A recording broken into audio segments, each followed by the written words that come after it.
What's the fastest way to become a millionaire and buy here, pay here? You're saying that, when you sell a car, you're actually losing money. So why would someone actually even want to do buy here, pay here? Like, why would someone want to even sell a car if they're going to be losing money, right? So in the long run, right, ideally we're going to make money. Buy here, pay here is big it's a collections game too, right? You're not just, a lot of retail dealers go into buy here, pay here thinking they're going to kill it because they're good at selling cars. But buy here, pay here is a whole nother ball game, and you've got to focus on collections a lot more, right?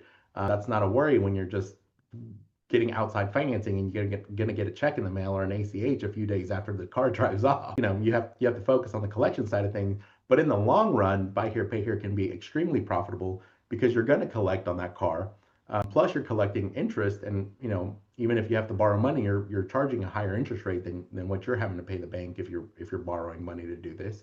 And if done correctly, you can make a lot of money. Yeah, a lot of, I remember when I first got into buy here, pay here, like 20 years ago, it was like, I was a retail lot, right? But the thing was, is so many people were asking about payments and down payment that I decided that, I should do buy here, pay here because I would sell, X number more cars if I did buy here, pay here. But what I didn't realize though was that, it's a very, very cash intensive business, Mhm. and that 50,000, 100,000, 200 grand, whatever it is that you're starting with, that goes quick.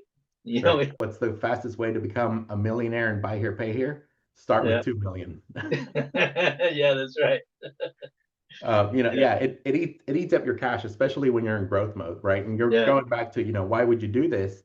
There becomes a point where the portfolio can kind of start maintaining itself, right? Between Hmm. once you get to a certain level where your repos, where you're cash flowing enough that it's covering all of your expenses and all that, then you're able to take a good amount of money out of the business, but it still continues to self-sustain just from those collections and all that coming in.